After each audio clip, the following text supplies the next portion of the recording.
welcome to the D3D4 Football Podcast with me, your host, James Richards. It's Sunday the 20th of February 2022 and I'll just pause for breath after that weekend. It was absolute madness. League One especially brought up some terrific games. Nearly every single one of them impacted the top of the table in some way, shape or form. And absolutely amazing. But yes, it's been an interesting weekend for many reasons. Before we get into all of it, though, I will introduce, of course, my co-hosts David Jenkin and Ed Walker. Guys, how's your weekend been? Could have been better. Yeah, I'll say no more until later, but just could have been better. And you, Ed, I know went to Portman Road. I've had a month of quite a lot of away travels this month, and we're still not done yet with Tuesday as well. And I'm starting to feel it. Yeah, it does take It's a tough life on the road sometimes. Yeah, and if you're a Portsmouth fan who travelled the 440-mile round trip to Crewe, only to find the game called off an hour before kick-off on a pitch that was actually probably playable, I really do feel for you, and I said it on this podcast before. Something needs to be done where there is a cut-off. Because if you're going to call off a game like this with an hour to go before the match kicks off with everyone travelled there, both management teams wanted it on, the chairman wanted it on, the ref was the only one who seemed to want it off, then you may as well call it off at 11am or 10am and just save everyone the bother, because it's not right. Fans are the ones suffering here. They're not going to be reimbursed. I mean, I remember going as a sort of 15, 16-year-old, I really couldn't afford to go to away games because I was travelling essentially to Oxford from Portsmouth for the home game, so I could not afford to do more than that. And just the thought of that journey, just to have it cancelled, is not good enough, not acceptable. But we will come to that as well. We are partnered with The Big Step, who highlight the inundation of gambling adverts in football. Great work they do. Very proud to have them as our partners for this season. Thank you to our patrons, Elizabeth Hovey. Good shout out to you for signing back up as a patron. Great to have you back on board. And a bit of sad news, obviously, for me personally, to kick the podcast off. As an Oxford fan, Joey Beauchamp passed away suddenly yesterday. First I heard of this was when I was watching the Quest highlights. I was gobsmacked. He was... I can only describe it to people who don't know who he is as, imagine your biggest idol at your club that you support passing away. You know, the one that you watched as a kid who was just superb. This guy lit up my childhood. He was the best player, in my opinion, the best player Oxford have ever had.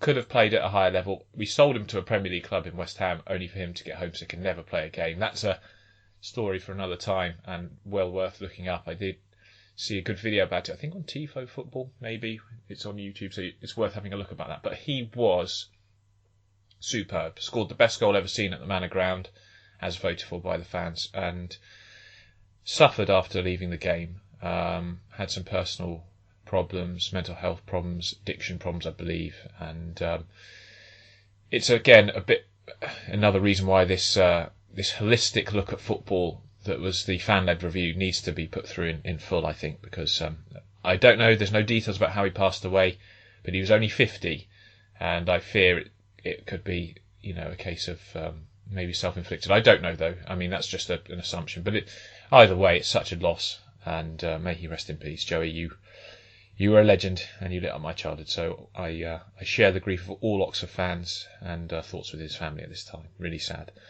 Right, loads to talk about as we transition back into the football from yesterday, and let's start by jumping in to League One.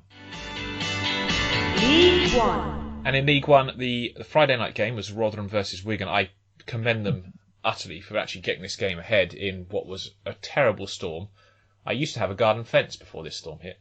I'll have to do something about that afterwards. I mean, trees and stuff falling down everywhere, and yet in Rotherham they managed to get a game on. It was 1-1 between Rotherham and Wigan. 6-point gap remains intact, so a perfect result really in some respects for Rotherham. Better point for them than Wigan, but Wigan do have 2 games in hand. But points on the board, Ed, are always better than otherwise. But is that? I mean, for me, that was the result that didn't surprise me at all. I thought this might end like this. But what do you make of the result? Because it, to me, is these are the two teams going up, and it's a case of who will finish above the other. Is that fair? It's felt like that for a while, really, hasn't it? I don't know. I think there's one team that has a realistic chance of hunting these two down, and we'll get onto them later, and it's pretty obvious who it is. But with Wigan still having games to play on them, things certainly still look in the favour of these two. And I would have to say over the campaign, they feel like the two best in this league. I'd agree, and I think Liam Richardson has done, obviously, a brilliant job. Two very different jobs he's had to do, keeping the team up against the odds, and then of course,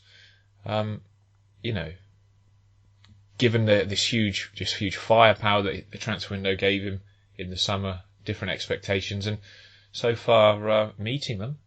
They are only, like you say, 3 points clear of MK Dons in third, but they've played 3 games less, so that could end up being a fairly substantial gap if they pick up, even if they pick up, say, 7 points from those 3 games, or even 6. That will give them a 9-point cushion.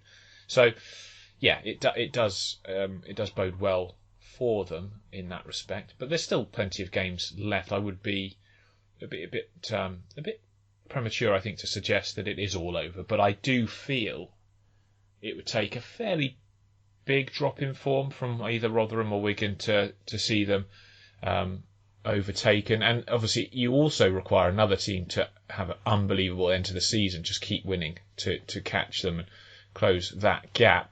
Rotherham, going into this game, had won 6 in a row. They're now 7 unbeaten, and they're just in imperious form. Absolutely brilliant performance again. Great goal from the Ollie Rathbone, ex-Rochdale midfielder. Really good pick up. Another example of some smart recruitment from the Millers. He's been such a good signing since rocking up there and forming a very energetic midfield, which I think has given Rotherham a strong base to basically do what they do. They score lots of goals. They've got Smith and Ladapo obviously up front, who are very, very dangerous players. But fair play, Wigan as well. Stephen Humphreys, a player, just developed so quickly since his time coming into first team football. Obviously came out of, I think it was Fulham, wasn't it, Ed? Stephen Humphreys played for Southend, went to Rochdale, I believe, and then was picked up by Wigan from there. And he is just developing into such an important and really talented player. Very impressed with what I've seen from him. Obviously they've got Josh McGuinness playing up front with him in this game yesterday. But superb game. Ogbene has really impressed me as well, I think. And a shout out to centre-back Richard Wood, who, I think, was he 36, Ed? And he just is such an important linchpin at the heart of that defence for Rotherham. Yeah, it's testament, really. He's can we call him the Peter Clark of League One? It's not quite the same level, is it, in terms of age, but he is such a reliable presence. It's just amazing that he is still... I remember him scoring in the playoff final excuse me, against Shrewsbury Town. And, I didn't think he'd still be playing such an important role for the team this many years later. It's just crazy. But there you go, certainly is. Doncaster in the Yorkshire Derby were playing Sheffield Wednesday. At one stage they were leading, but Doncaster don't really do leads for very long. And some excellent play from Sheffield Wednesday allowed them to wrestle the points back, and in a very important game, Dave, because we talked about Sheffield Wednesday. We know they've got some talented players, but they've not quite hit their stride consistently this season. Yet they still, impressively, find themselves a point outside the playoffs. And let me just remind everyone that there's only 1 point separating Oxford in 4th and Sheffield Wednesday in 8th in what is an absolute scrum of teams trying to secure themselves a top 6 berth this season. And Sheffield Wednesday certainly look like a side that will fancy their chances. Yeah, I mean, I think it's a mark of a quality team when you don't play your best and still manage to get a result. To be honest with you, I think I'd find it hard pressed for a lot of those sides at the top to ship too many to those sides at the bottom. And I think Doncaster, despite their fantastic kind of surprising win against Sunderland last week, or was it Tuesday, one of the two, I think that they were quite fortunate to well, I think even going into half time they were probably quite fortunate here. But I think Sheffield are one of those teams that I think it's similar to a couple of seasons ago when we had Sunderland and the likes that have come down. And, I'd imagine a lot of those fans have probably started to settle down and realise that this league isn't as easy as they would like to think sometimes. So I think, obviously it's a very good result for Sheffield. It puts Don't call them Sheffield, hang on. All right, Sheffield. I call them Bristol. Don't do that. Oh, don't open that can of worms. Okay. Yeah, no can of worms open on this podcast, please. Don't do that. There is a Sheffield SC out there. They're a very established club. I just think it just shows even more worry for Doncaster. But then again, I don't think this was ever a game that they probably expected to win in the same way as Sunderland. It's not a game that I don't think this is ever going to be a game that defines their season. But I think, to be quite honest with you, I think the same as the rest of the bottom four, their season's already kind of been defined. Yes, I agree with that. It is defined and it's been terrible. I mean, some of their fans were suggesting they don't have the fitness. I certainly don't think they've got the mentality. As soon as they conceded, they were collapsing again. We saw them do that against Portsmouth as well. But yeah, for Sheffield Wednesday, it's 5 wins in 6. The defeat to Rotherham in midweek, actually they played really well. It was a really good performance. And even the Rotherham manager gave them a huge amount of credit for that performance, and they had to change their tactics to sort of nullify Sheffield Wednesday's threat. Sheffield Wednesday missed a host of chances. I mean, I certainly think that they can make a good fist of getting into the playoffs. I would actually probably favour them over Oxford just because Oxford have this fragility. Oh no, James, stop. No, well, we have a fragility which we have seen, unfortunately, rear its head. I mean, a great win for us yesterday, which we'll come on to. But fragility, give up. We have had some issues, obviously, back-to-back defeats prior to this game. But back to Wednesday, they've got Fleetwood away next if they can play that, because that pitch at Highbury is terrible. And their game was called off, and I just wonder. If I was Sheffield Wednesday, I would plan. I don't recall the Hillsborough one being too great either, to be honest. No, the midweek one was off, wasn't it? At Accrington. There's a few bad pitches around at the minute. There are a few, and credit to those groundsmen who are trying to work in awful conditions to get these matches on. But I would say plan for long ball and picking up the pieces in and around the box if I was Sheffield Wednesday playing on that pitch up at Fleetwood. If it gets the go ahead, then they've got Charlton and Burton at home, which again you'd fancy them in, and then they've got Lincoln away who are struggling a little bit, and Cambridge at home who've only just come back from 7 games without win. They finally won yesterday, so their fixtures are favourable in the coming weeks, and I think they can do it. I mean, it was interesting to see the forgotten man in Saido Berahino come off the bench at half time and really had an impact on the game. Not a player that I've seen in a favourable light for many reasons throughout his career. I feel he was one of these guys who must have got some bad advice somewhere along the line, because he was such a talent. And then we all remember the famous paddy that he threw when he didn't get his move to Spurs. And his career's just pitted out rather disappointingly. I mean, he's not a player you would expected to see in the third tier at his current age. And unfortunately he is, but he did have a good impact on the game. Great cross from Ivan Johnson as well to Barry Bannon, who clearly is very passionate. It's a huge celebration from him, and a big result for Sheffield Wednesday against Doncaster. Wycombe Wanderers played Cheltenham, and boy did they play Cheltenham. This was an unbelievable game. I mean, this just sums up why League One and League Two are what they are, because this is the second 5-5 we've had in those two divisions this season. And it finished, as I say, 5-5. It looks like it's swings and roundabouts in terms of it swayed and ebbed and flowed. It was a brilliant game. But Alfie May, wow, what a performance from him. He scores the 2 goals that get them back on parity late on. But that goal that he scored in the 71st minute, where it's played over his right shoulder, he takes one touch and then lobs the keeper with his second, is phenomenal. Absolutely phenomenal. And this is a guy that Doncaster didn't rate and got rid of. I've said it last week, I think, but I do really question Doncaster's decision making when they chucked Max Waters aside and Alfie May. And, this guy has always been an impressive player to me. He's like a wasp that just doesn't stop. He really does just buzz around everywhere. He's got great energy, great finishing abilities, technical ability coming to the fore. Great loan signing in nicked him off Northampton. He made a contribution in this game. Wycombe conceding goals, Ed, though. Not something we really associate with them. They've been a very strong side prior to a recent struggling run. No, I think you'd have to say you'd be disappointed from a Wycombe perspective, wouldn't you? If you've seen a 10-goal game, but you haven't got the 3 points out of it. Oh, well, exactly. Despite being in a pretty comfortable position, you have to say, from about the 70th minute, I think they were 5-3 ahead and then May completes the comeback. It's a strange one because they haven't scored. They've scored 1 goal in their last 3 games prior to this one, and that's been their struggle. So they go out and score 5 in this one, and yet their defence leaks the most goals they have since the sort of mid to end of January, where they went to Morecambe and conceded 3. I mean, it's a strange one. It's a strange one from them. And that first goal summed up like their defensive fragility in this game in particular. I wouldn't say they've had it over the course of the season. I don't look at Wycombe and think they're a team that are bad at the back.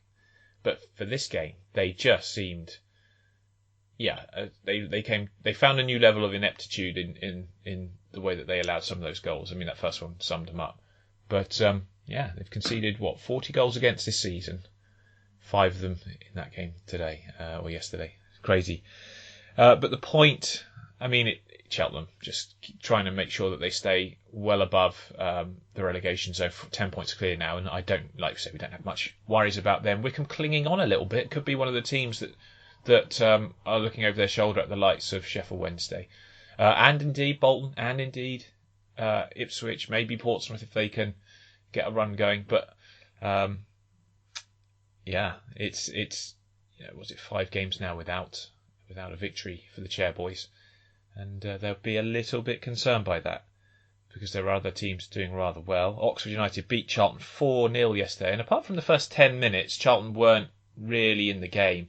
I don't think Craig McGillivray had his best game for the Addicts. In fairness, he probably should have done better with certainly Matt Taylor's second. But Oxford's play was excellent. We were back to what we do best. If teams give you space and don't probably press as much as they should, Oxford are going to be a good side, and we proved that again yesterday. There were some spells where Gavin White really stretched the Charlton back line and was really good. I mean, had Sean Clare playing centre back, he got sent off for some very silly antics in a scrummage or a bit of handbags with Matt Taylor. Matt Taylor's very good at winding players up. Charlton are a team, again, they're very much looking towards next season. Oxford, obviously, when we get in playoffs, we lose in the semi-finals, and it's just what we do. And I look at the teams in the playoffs who we would potentially face if we did make it, and I don't fancy our chances, I'll be honest. It's like I said, it is a fragility. There's no doubt about it. We have, we're not great at defending set pieces. We've actually conceded more goals than I think any of those sides in the playoff places at the moment. Only Sunderland in the top 8 have conceded. You've also scored more than anyone else. More than us. Well, that's it. But if you need to score lots to win games in playoff games where teams tend to sort of up their performances, it's not ideal. You need to be a team that knows how to defend well. And to be fair, clean sheet yesterday against a Charlton side that didn't really trouble us. You could see this is a Charlton side that why they have struggled. I think it was all there to see. That was not a game that you can really take a lot from in terms of the clean sheet. It's a good one, but the performance of us getting the ball and playing the attacking football was the most delightful thing to see, because we weren't doing that against Accrington for sure. The defensive frailties were, against a good team like Bolton, were very, very apparent. That's the thing. You play a good team like Bolton and we concede goals. We concede lots of goals as well. Conceded 2 against Gillingham, and that's saying something, because Gillingham were terrible. Sorry, Dave. We conceded 2 against Portsmouth, and just because we scored more than we came back to win, we conceded as well. I think 2 against Sheffield Wednesday, and again their defensive inability in that game meant that we could outscore them. But we need to be on our game every week to do it. But Matt Taylor, I think we need to mention Brannigan's ability to dominate the southeast as well. Yeah, what a player he is, and Jamie Mackey, I thought was great to see him on the quest show. He really did add some really good football insight into the discussion, and a guy with a great personality as well. I actually went to uni with a guy who was within his year at school, like in his class at school, and whenever he played Football Manager, my friend would buy him. And I think he was at MK Don's youth team at the time, and my friend was a Tottenham fan, so he used to buy him for Tottenham every single time. And then, actually, to be fair, Jamie Mackie went on to have a really good career. He was a slow burner to start with, but he did have a very good career. I saw him playing for Exeter in the conference, and then he obviously worked his way up and had a great spell at QPR and came to Oxford. And yes, a very good career. And Cameron Brannigan, like you say, what a finish and what a player he's becoming. Certainly could play at a higher level. Ed, where does Sunderland go from here? I'm not going to judge Alex Neil based on one result. That would be ridiculous. But they're playing a team that you think they can't lose to. They mustn't lose this game. It's a playoff rival. They haven't done well. I think it's 5 or 6 now on the spin without a victory. And it's a real low ebb for them. It's 5, yeah. 5. They haven't basically won since beating Portsmouth 1-0 in sort of late to mid-January. Where do they go from here? Because they're out of the playoffs now, and they're the team most out of form as well. I mean, even worse than Wycombe's current run. Who knows where they go from here? Who knows, really? Like you say, I don't think you can't really pin this on Alex Neil, can you? It's only the second game. I think he had the Wimbledon game, didn't he? Prior to this, might have had it. It's still so early days for him we don't really know what changes he's going to make to Sunderland, but it's abundantly clear that there's a huge amount to do there. Absolutely. Any positives? I mean, Ross Stewart scoring again, maybe that's a good thing. I don't know what's happened. I mean, they've just imploded, and we actually, to be fair to us, we did warn of our lack of confidence in Sunderland because, Lee Johnson was in charge, and we know he has streakiness as a manager, and they just imploded so badly, and it's continued as well. This is the one thing we knew with Sunderland is if you lose a game, they're on a great run. If they lose, how do they react? What's their mentality like? Can they come back for it? I mean, they had one shot on target yesterday.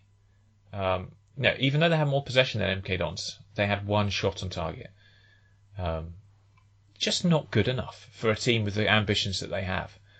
And I looked at the starting lineup, and frankly, it's not bad. I mean, is it an elite midfield? Evans, the real deal Dan Neil, and Jay Matette. Well, seeing as you just call him the real deal Dan Neil, then yes. You picked him up there. I think he's a good player. I think he's been one of the highlights of their season. To be fair, he's forgetting how young he is. I mean, but it's probably lacking a little bit of experience, a little bit of know-how because Jay Matette's still a young player. Evans is. I mean, up front they had Stuart Pritchard's a great player. They have Dejaku as well playing, but I just look at this team and I think it's just something not quite right. The balance isn't there.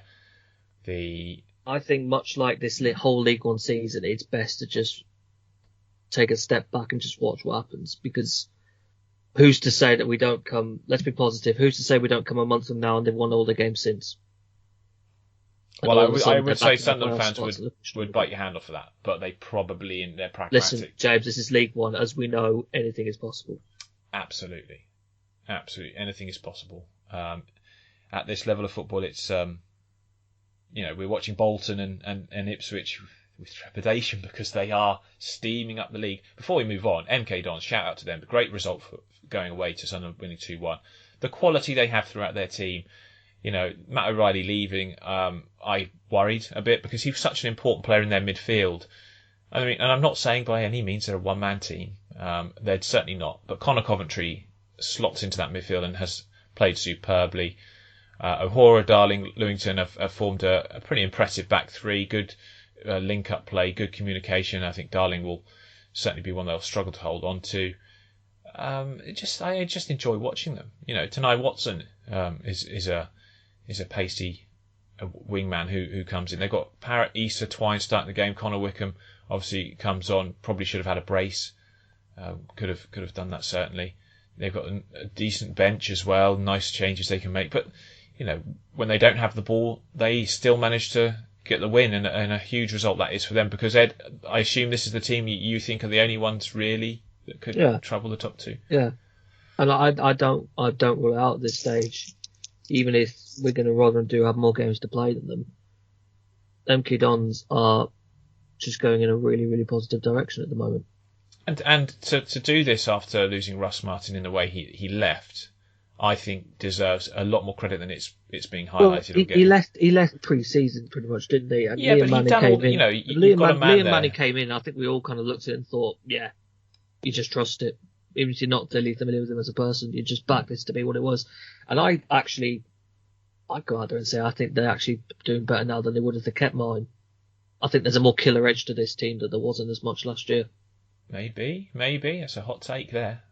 Interesting to hear what MK Don fans think. I mean, I just think that they deserve a lot more credit because, Russ, they were building a team around Russ Martin's ideals and principles, and they've kept hold of them, but it's not as easy, I don't think, just to transition from one manager to another. Sometimes it works, but we have seen a lot of the times it's not really a stylistic change, is it, though? It's not a stylistic change. It's not. That suits them as well. They're not going from being a possession team to a direct team. You're taking one possession manager and putting another possession manager in. That's the right approach, really, for their manager recruitment. Well, credit. I give them more credit than perhaps you would. I certainly think they've done a superb job of keeping that principle going and actually improving it, like you say, being more clinical, being able to go to places where last season they probably would have not got the 3 points when they haven't played their best and winning, finding that clinical edge. So well done to them. Ed, are Bolton going to do this? You saw the worst of them at Burton in midweek where they, from set pieces they were undone in not ideal conditions, and then they bounced back with a thumping 4-0 win of a struggling AFC Wimbledon. That's a bit of character. Perfect response, really. Yeah. Perfect response. Tuesday was a bit weird because it was a 7-minute blitz that basically beat them. And we seem to be a bit of their bogey team at the minute. They still haven't beaten us yet, but this is the perfect response, really. And some great attacking play for the goals as well. I really liked Arthur Lyons when he went round the goalkeeper. I thought Bodvarsson as well gives him another dimension, doesn't he? Yeah, he's interesting. I quite liked him on Tuesday, actually.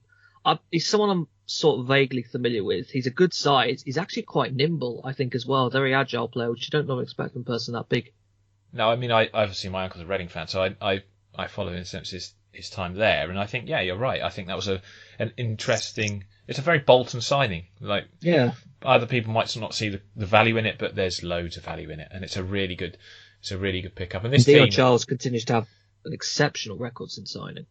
Yeah, they seem to rejuvenate themselves in general. I mean, Dion Charles is a good player, and in a team that create you chances, he just seems to be thriving.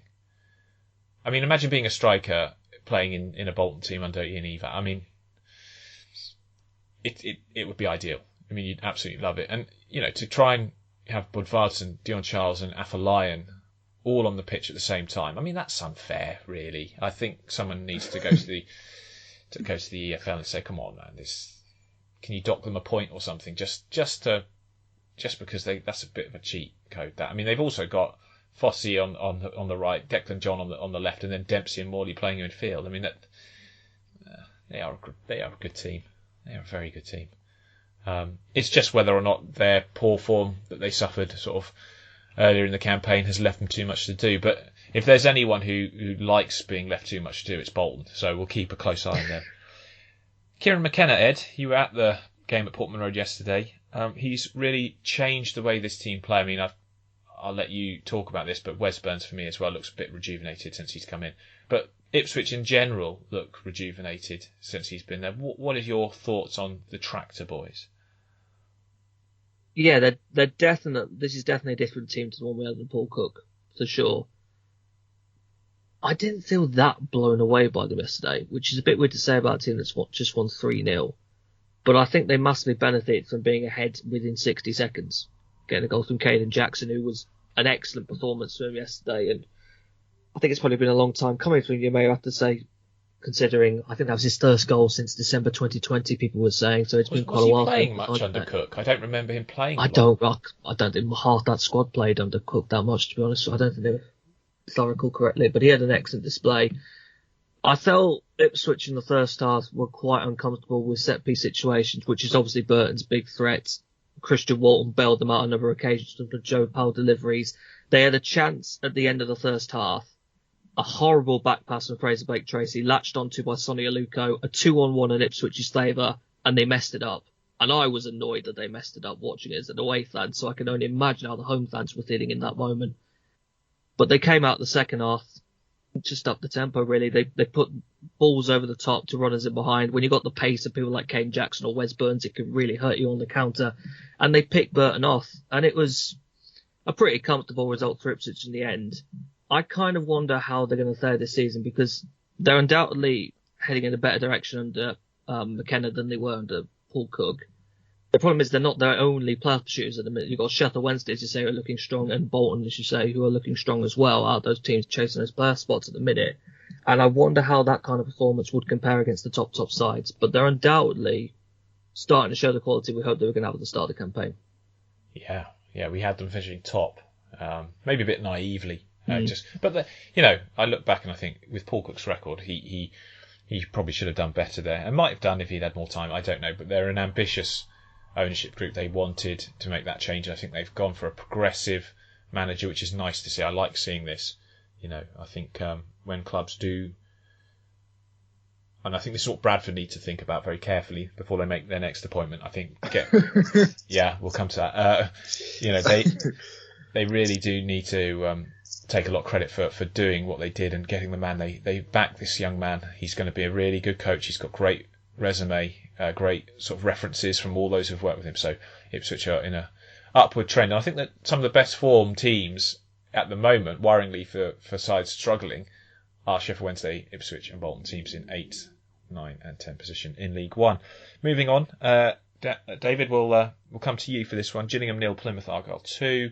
Plymouth haven't won at the Priestfield for ages, according to 1981, I believe it was the last time they won here. Oh, seriously? Yeah. Really long time. Yeah, they go there and they basically didn't break sweat. Is what I got from your sort of musings on Twitter. Is that fair? Yeah, to a certain degree, yeah. I mean, the first half, to be honest, was pretty solid. We never looked like scoring, but we definitely had executed our game plan where at the moment we were very much allowing the opposition to have possession of the ball, intercept those and make our way forward and try and progress that ball forward, which you can definitely see those shades of what Harris is trying to implement into the team. Unfortunately, the second half just began awfully. We've just allowed Garrick to basically run through, you might as well have been in Madden Two Swords, because we've just allowed him to run through everyone and just place it in the bottom corner. There's nothing that Chapman can do there. It's entirely defence's fault.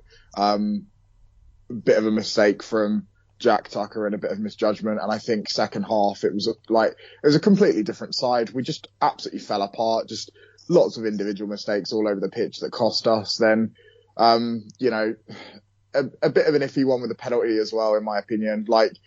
You've got to give it, it is a penalty, but it's just a bit of a stupid one. Stuart O'Keefe's got him for the tackle. Jeff Scott's, I think it was Jeff Scott, but he just stood there for about 2 or 3 seconds and then fell on the floor, and the ref gave it. It was a bit of a delayed one, but yeah, I mean, Plymouth definitely, based on the first half, maybe we should have got something out of this, but certainly not based on the second.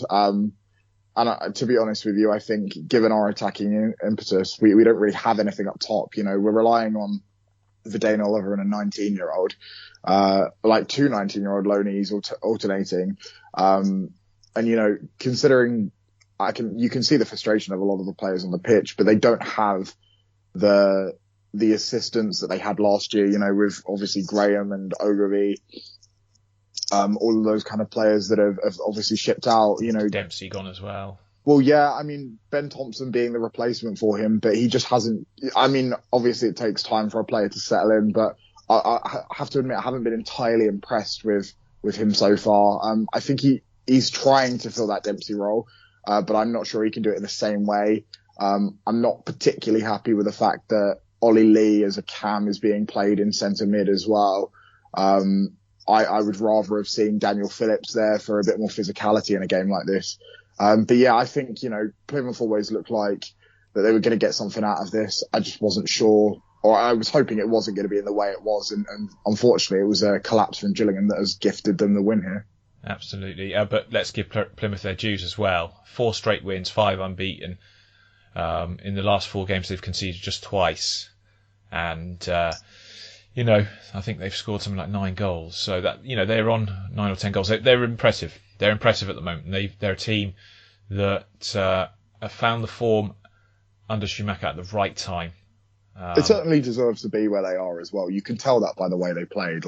Although granted, Gillingham are terrible at the moment, as you've already alluded to, but yeah, they definitely have proved where they are is the right place they should be right now. Yeah, maybe I'm being a bit harsh because I think actually under Harris you have improved, and I thought you if you could have got anything from this game, it would have been something to keep building on, because you've obviously got some decent results since he's come in, but always going to be difficult against an Argyle side, and they've got the Priestfield monkey off the back as well now, so they'll be double delighted.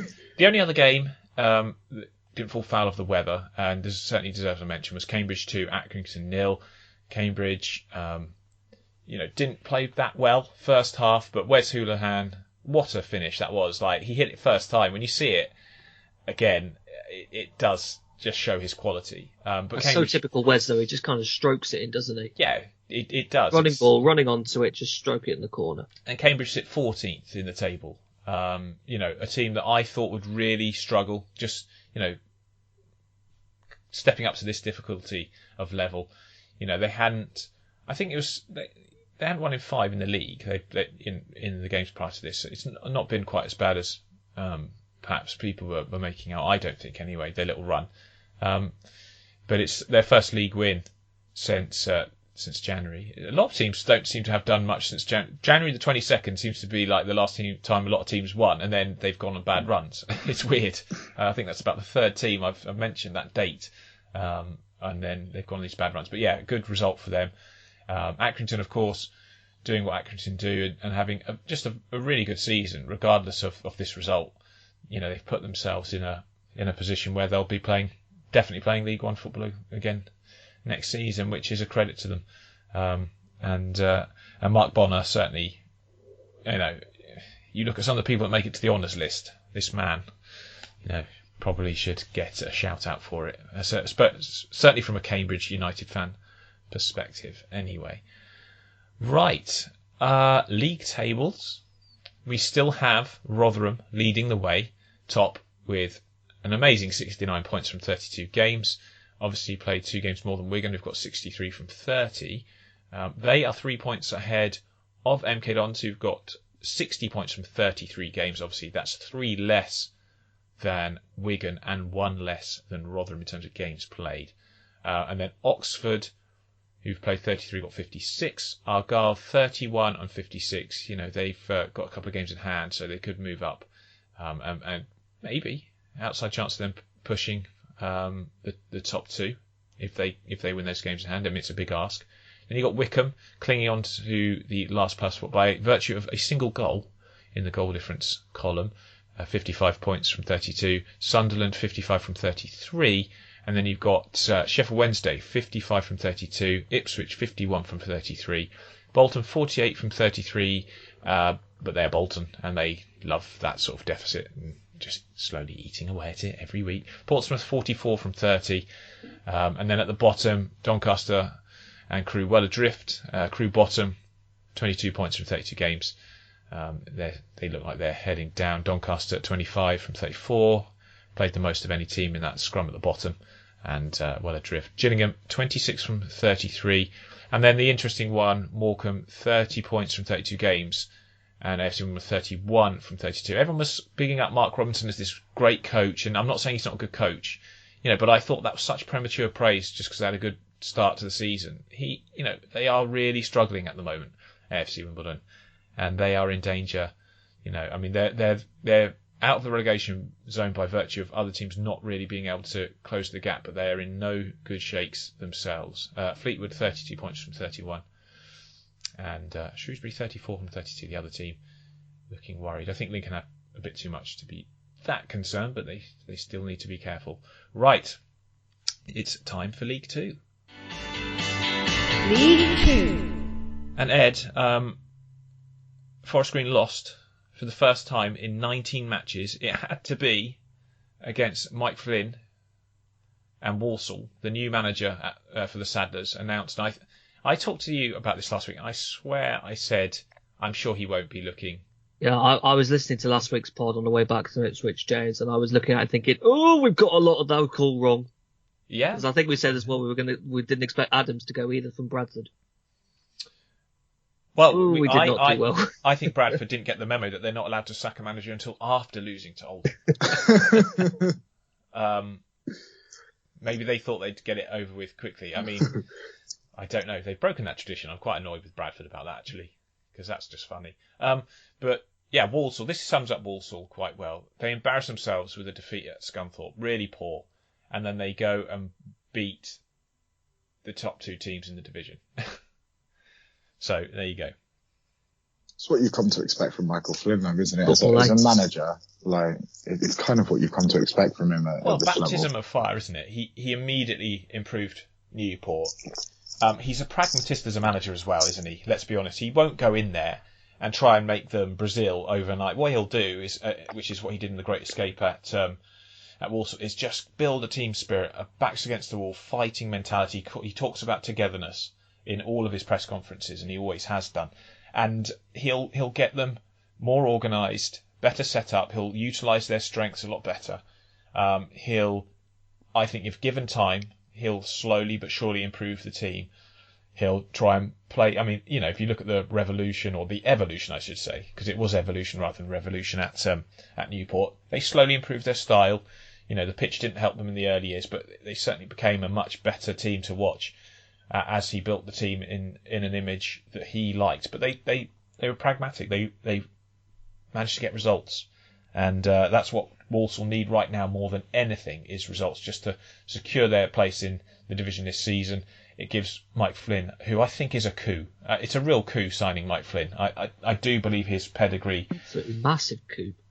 Yeah, I mean, some cannot believe that's happened. Well, some Newport fans thought that they'd see him, his current level of credit would get him maybe a team chasing promotion in League Two, and I personally think his record deserves a go at League One. If you look at what he did at Newport, now let's not be harsh on Newport too much, but they are a club with issues around getting their own training ground. Their pitch is shared with a rugby team, and it's been awful for many of the years that he's been there. Their budget has been terrible, and it's only been made better by the fact that he's got them winning cup games against massive teams and earning them big money, paying off debts, and being able to then have the ability to spend a bit more on the squad.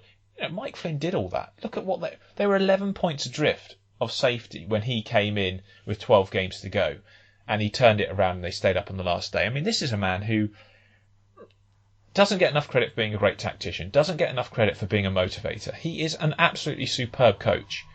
Maybe in the early days his approach to transfers was a bit scattergun, a bit up in the air, but he absolutely is a brilliant appointment for Walsall. I can't sing his praises enough. I think he's superb, and you just know, David, that James is loving this because now he's allowed to be bullish about Walsall's future. There's nothing he loves more than being bullish about Walsall. We all know it. I'm not saying anything. It's just a good appointment. That's all it is. I think we need to also mention the fact that, Forest Green, obviously, very unfortunate that they've lost this with so many wins, but the streak was going to end at some point. 19-game unbeaten run is nothing to be sniffed at, but this team is still going to be the team that's at the top. There's always going to be a blip in every team season, and I think this is that for them. Well, yeah, credit to Walsall as well for not just sort of sitting back and hoping for the best. They went there and they deserved the result. And Rob Edwards, came out, and I thought, he was so proud of his team despite this defeat, because they've been, like you say, 19 games unbeaten is massive. Their season has been superb. This doesn't detract at all from Forest Green's season, but they were outshot 16-9 in this, and that's just that's a credit to Mike Flynn and his team there for saying, we want to just shoot more, just do it, be more ruthless, get more efforts on goal. He's got two up top in Wilkinson and Miller. Miller scoring the winner. And Devante Rodney actually playing. that's a excuse me, an interesting option to have. I'm really curious what he does with him, because I don't think there's ever been any doubt that Rodney has the qualities to be a very good forward at this level, but it just hasn't shone through yet. He had that one spell, didn't he, at Port Vale last season? There was a good period last season, Yeah. but it hasn't materialised any further, and I'd love to see what Flynn can do with him. We'll see. We certainly will see. Oldham got their default victory against Bradford. It always happens. The only shock was that Derek Adams was sacked prior to the match, not after it. Firstly, huge credit to Oldham, because they had no Mike Fondop. He was injured. Bahambula suspended. And those two players are pretty important. I thought you said there were no goals in this Oldham team, James. There wasn't before Sheridan arrived. That was a huge problem. Look, Hallam Hope got a standing ovation when he came off in this game. That just tells you that miracles are underway at Boundary Park, because Hallam Hope has been hopeless this season. He really has. He's worked hard, but he's been awful. He scored the first goal. He was instrumental in getting Paudie O'Connor sent off. Oldham were the better side by a mile in the first half. They probably took their foot off the gas, and they didn't really impose themselves as much in the second. But they don't have many options, with Fondop out, and obviously Junior Loamba now out for 6 to 8 weeks with a hamstring injury. He was obviously their other guy who they could rely on to have a bit of energy and physicality up front. They don't have him. So Hallam Hope had to do that, and I thought he did it really well. Keeler Dunn is just scoring for fun. And 5 unbeaten, 11 points from those 5 games since John Sheridan took over. They only got 11 points from 15 games before his appointment, so that's phenomenal, isn't it? Like, massive. And the first time since October they're out of the bottom 2.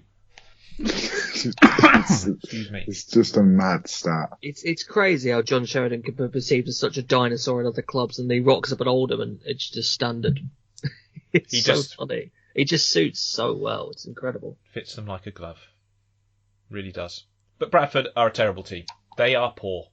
They had Songo hit the bar. They had a goal disallowed, I think probably rightly, when Elliott sort of rammed into the keeper to head home. I mean, that would have been a goal all day long back in the old days of football, where you could shoulder charge the keeper into the net. But not allowed these days, unfortunately. And I've seen a lot softer fouls given against keepers, honestly, than that one. So fairly fair. Steve Evans in the crowd. I mean, if you're a Bradford fan, I thought after yesterday it couldn't get any worse, but I was wrong. Last time he was in the crowd for a team, he ended up becoming their manager, didn't he? Mm. You'd be working your magic again, David. I mean, he's got to go somewhere if he's not going to come back to Gillingham again. So, I just hate this on all fronts, because I just don't think it's going to be a good appointment. I think it's a lack of ambition, isn't it? I think, let's be clear, I don't like Steve Evans as a character, but you've got to say what he did with Gillingham was pretty good. He did get them competitive in the league, but Bradford don't want to be competitive in League 2. They want to be going out of League 2. The right direction, let's be clear. Yeah, exactly. Because at the moment, up our league. Yeah, going up our... Sorry, not going down to League 2, but going up our League 2. Yeah. Is that really bad, Evans? I think, if anything, bringing him in, if that's who they choose to bring in, which does seem likely, because, why else would he be there? It did seem... I did see some murmurings on Twitter. I'm not sure who it was, but there was some murmurings that there was another potential managerial candidate that was there as well. So I think maybe Pete Wild's in the mixed, which I'd love to see them give a go to Pete Wild from Halifax. Yeah.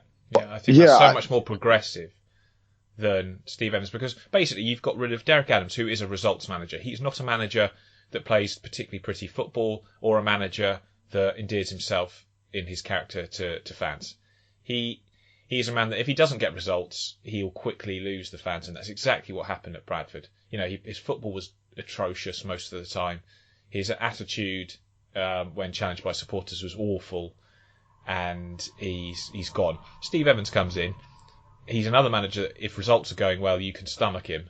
But as soon as things turn sour, he's gone as well. And his football's not particularly attractive either. So Bradford fans don't deserve that. They don't. I do think that he could be one of those managers, and we saw it in Gillingham as well, where he could just come in and be that little bit extra that they need in terms of just motivation. He is one of those people that, But does he take them up? Because that's what Bradford are trying to do.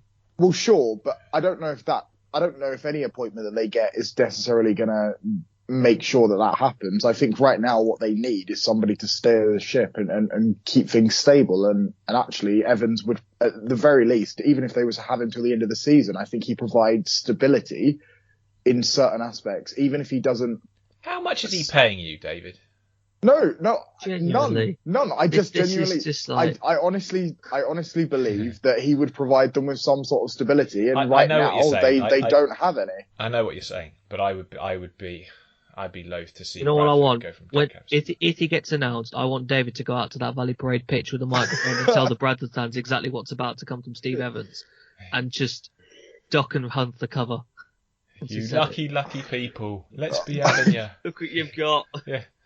I mean, I think it'd be better for David to walk out on the Bradford pitch than Steve Evans, because we want the pitch to remain level and playable.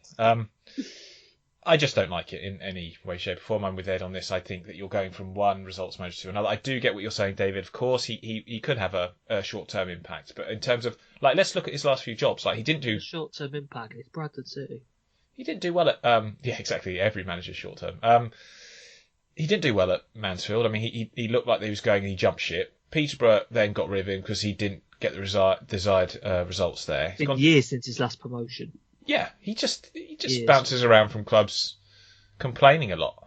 I just don't think it's a direction Bradford needs to go in.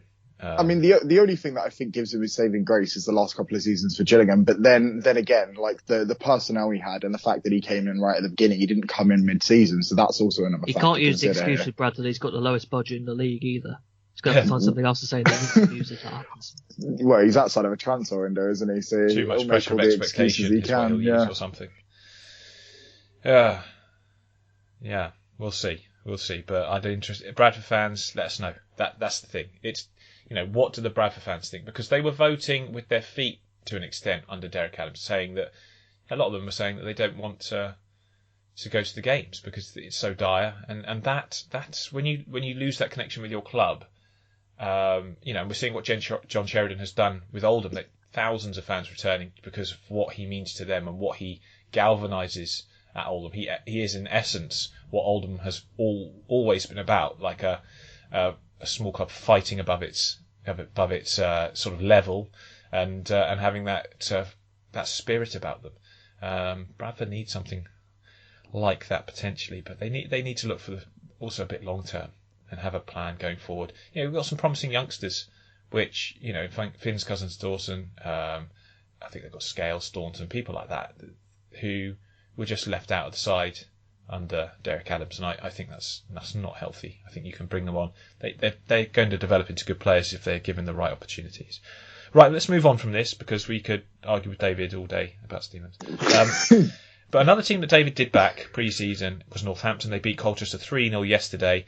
Obviously, they got the rudimentary set-piece goal from a centre-back. It happens every week. But they also got 2 goals from open play. Yeah.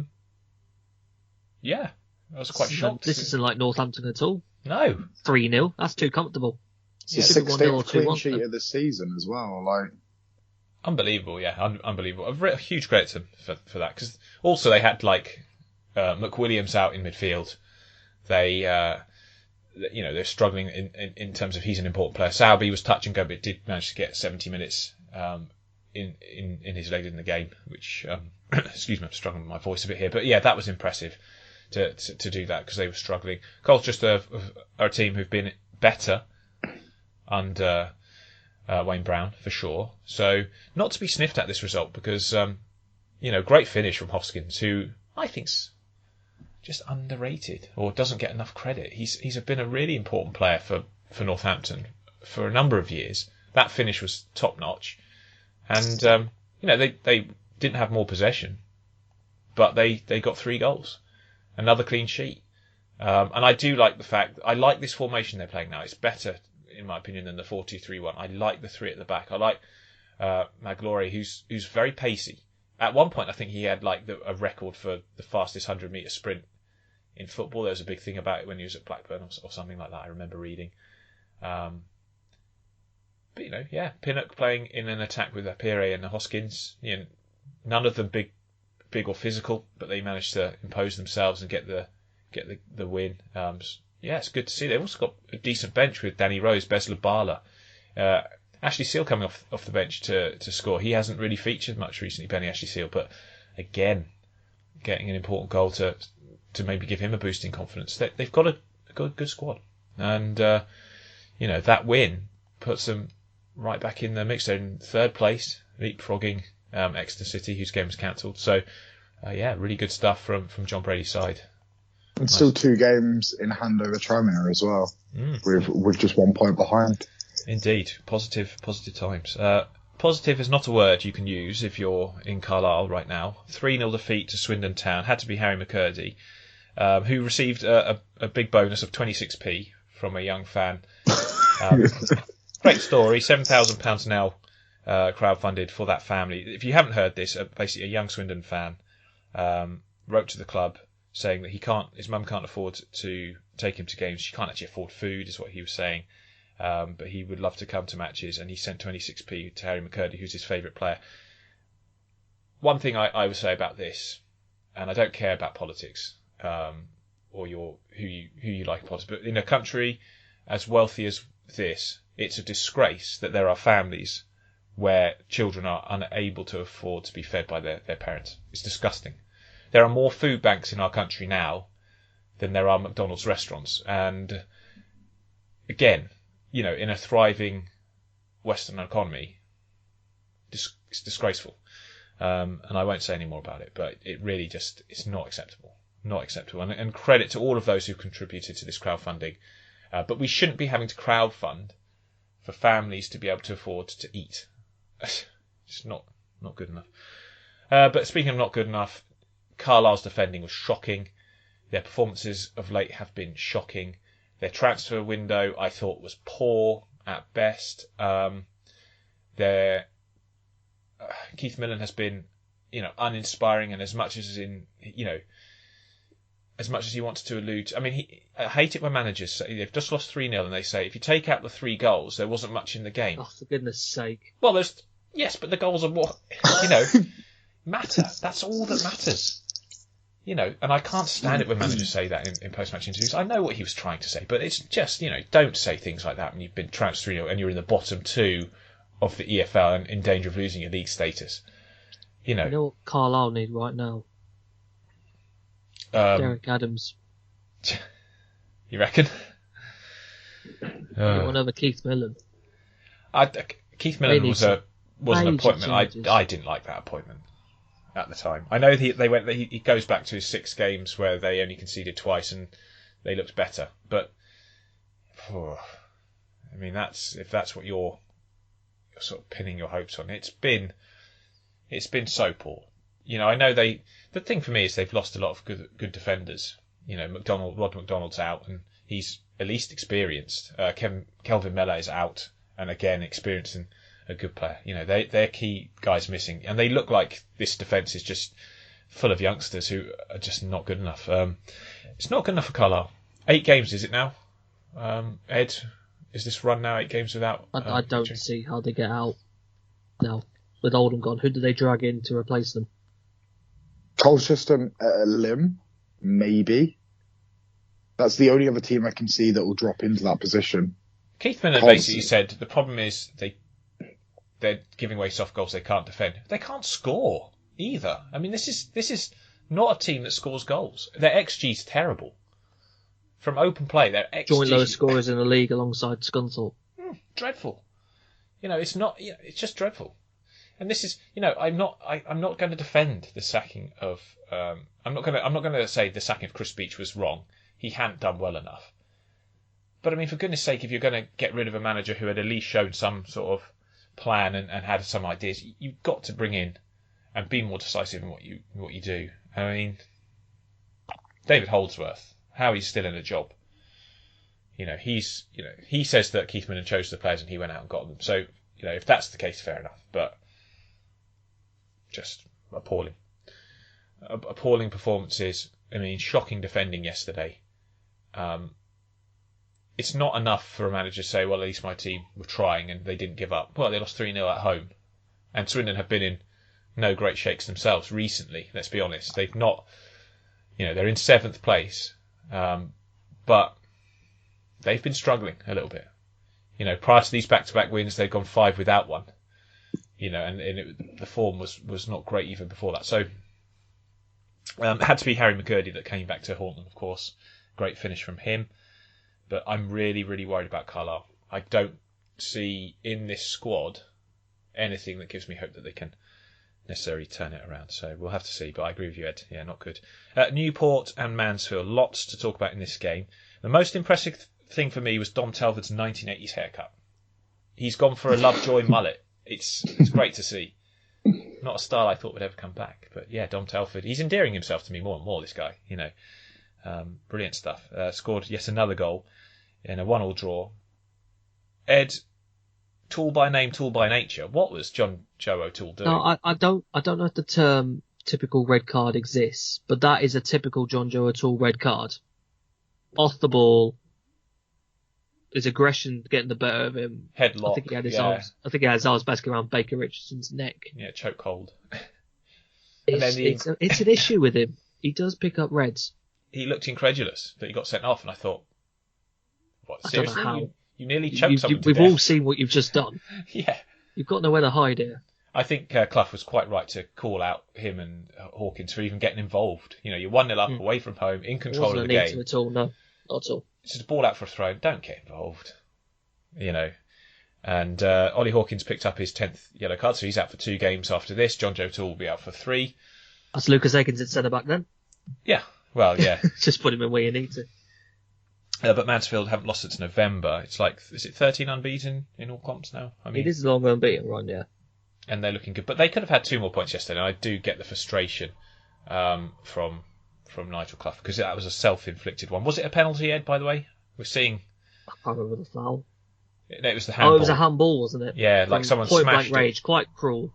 I don't like those point blank handballs sometimes. It's quite unfortunate on the person who concedes it. I don't like it at all. I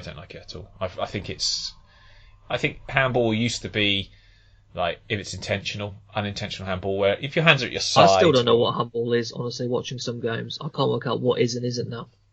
They've changed the rules so much in recent years, haven't they? I just think common sense needs to come back into handballs. If someone smacks a ball at you from a yard, and even if your hands are sort of out by your side, it's not handball. I mean, I thought the Wigan one, where the cross came in, he's got ages to see it, it bounced up and hits his arm. Yeah, the one that I don't like is when you're jumping in the air and it hits your hand. You need to use that to jump. You can't jump with your hands at your sides. Yeah, but you also can't Maradona punch it and claim. No, you can't. But these ones where it's kind of like you're just using it to support to help you get height, and then it hits the hand. It's just. Yeah, indeed. Rochdale, they beat Scunthorpe. They needed this win, I think, for Robbie Stockdale's job more than anything. Poor first half, but came back to win it to basically add another nail in Scunthorpe's coffin. I like Robbie Stockdale, I really do. I think he's a good coach. I just think, for him now, he just needs results, because his the data around how his team are playing is great. That's fine, but they should be doing better. They need to make sure they get results. They've been giving away silly goals in games. Another poor one in this match yesterday. Excuse me, but Max Taylor, who came in obviously for the injured Downing, getting the all-important winner, and I'm glad they managed to do that, because that gives them a bit of breathing space and moves them up. It's the first win this year, isn't it? Yeah, it is. In 2022, that's an insane stat when you think we're over halfway through February. Crazy. Tranmere and Port Vale played out 1-1 draw. Thoughts with Darryl Clark, not present at the game due to a family bereavement. Jamie Proctor getting the 94th minute leveller, I think it was, after a really nice goal from Josh Hawkes to give Tranmere the lead. Excuse me, it did have 1-1 sort of written all over it, this. And Hartlepool as well, drawing 1-1 with Sutton. Graham Lee doing well to sort of arrest the slide that looked like it was happening when Dave Chandler left. Sutton having a great season. Real struggles to put out a squad, actually, midweek in their defeat to Bristol Rovers. Lots of injuries, lots of COVID.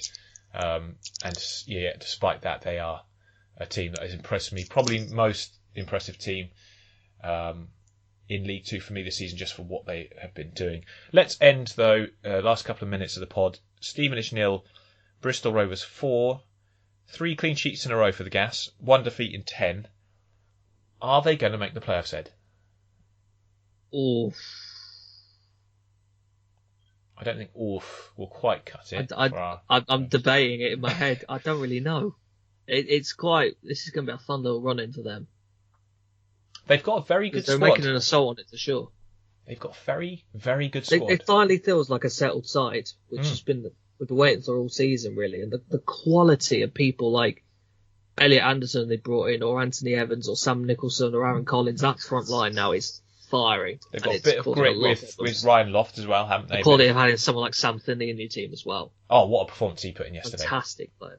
Oh, he too, again, he was the coup signing I thought they made in the summer. But they've got John Nolan to come back into this team, Ed. They've also got Anthony Evans, who has been out to come back into this team. They might be back midweek. I mean, the plethora of attacking They've got options. There's too many attacking midfielders, isn't it? You kind of have to play like a back three and then stick like everyone in attack. 6 in midfield and then just stick one guy up top. I mean, they've got the luxury of having Sam Finney being able to play a bit deeper because they've got that many options in attack. I mean, Joe Barton, he's turned it round. He's finally done it, isn't it? It's like I say, 1 defeat in 10 games. Come on, David. What's your thoughts on this before we leave? I think they've got a great chance, just because they have got finally players back from injury, and they're finding their scoring groups. They're finding ways to win matches. Beating Sutton midweek was a great performance as well. Despite Sutton being a bit depleted, you still got to beat them. That was a tricky game. Drew 0-0 with a Mansfield side in great form as well. Obviously had a lost to the John Sheridan effect at Oldham, but everyone's doing that at the moment, so no shame there. They also got a point at Sutton, and then prior to that they beat Walsall at home. They beat Scunthorpe away.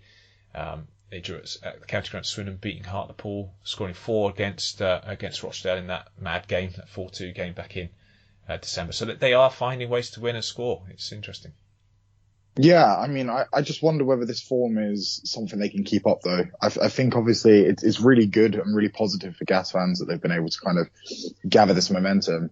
I'm just not sure, for me, sorry to be Debbie Downer, but I'm just not really sure that they can keep that form going long enough to be able to push some of those teams that are higher up in the table currently out of those positions. I think there's some other teams that probably are more fitting to be in those playoff places by the end of the season. I'd imagine they'll be in and around maybe the outskirts of that, maybe come the end of the season 8th or 9th, but I'm not overly confident that they're going to break into those playoff places. Clip that up and bring it back in May. Yeah, I will. I'll put that out. I'll bookmark. I'll put it on an audio bookmark, and then I can take the mick out of Dave when they do it. The truth is that David's right, though. In terms of that poor start has really made them the ones that are chasing. But if they can they do a Bolton? But as Bolton showed last year, and I'm going to use that example again. But how many? This is League Two. You can start poor, and if you hit a form, and admittedly it's got to be quite exceptional form, but if you hit some form, you can do it. But how many teams realistically are going to be able to replicate the kind of form that Bolton show at that sort of period of time? But they don't need to recreate exactly what Bolton showed, because Bolton were pushing automatics. Bristol Rovers at this bit, I think, are probably targeting a playoff spot. Yeah, definitely. Yeah. I mean, there's no way they could target. They're only 5 anyway, points. Could they? They're only 5. They're only 5 points off, and they've got 1 or 2 games in some cases against certain teams in hand. The opportunity's there. Certainly. Then they've got Leyton Orient next, who haven't been good at all of late. I mean, the big test for me is how they play in that really tasty game against Exeter. They have still got all the top 4 ranked sides left to play, I believe. But so the next few games will be interesting. Leyton Orient, Exeter, and then Barrow. See what you do, and then reassess after that. See where you are, and then you've got Newport away, which is tricky. But yeah. Great to see them even in this conversation. They deserve credit for that. And with that, let's actually just have a quick look at the league table before we go, because you've got Forest Green 66 points, 31 games, shockingly good, absolutely amazing. Tranmere then 56 points from 33, Northampton 55 from 31. They're catching up. And then Exeter, they've only played 30 games, they've got 53 points. They're another team to keep an eye on. Sutton now, 51 points from 32. Mansfield only played 30 games, they've got 50 points, so they're still bang in that mix. Interesting to see how they cope without their preferred centre-back pairing in the next couple of games. Swindon in 7th after that win with 49 from 31. Newport 49 points from 32. And then Port Vale 45 points but only played 29 games. Obviously the big thing is just Dale Clark coming back and everything being okay with him, hopefully. Salford, the next team, 44 points, 31 games played. Bristol Rovers are on 44, only played 30. So we'll see if they can do that, charge up the table. Scunthorpe, 22 points from 32, terrible. 7 points adrift of Oldham, who are outside the bottom two. My goodness, Carlisle drawn in there. They've got 28 points from 31 games. Oldham 29 points from 30, so Oldham still have a game in hand. And if they win that, they could leapfrog both Colchester and Barrow, who are a team to keep an eye on. Because, of course, we didn't mention it, but Mark Cooper banned for 8 games on the touchline due to comments made to a female linesman in the game back in August, I think, away at Exeter. So how that will affect them, I don't know. They might appeal, but I don't think that would really get them anywhere, personally. Anyway, thank you for tuning in. Thank you for listening. Guys, appreciate your input as always. Thank you. And hope you've enjoyed listening to us ramble on. We'll be back next week as always. Until then, everyone, stay safe, take care, and goodbye.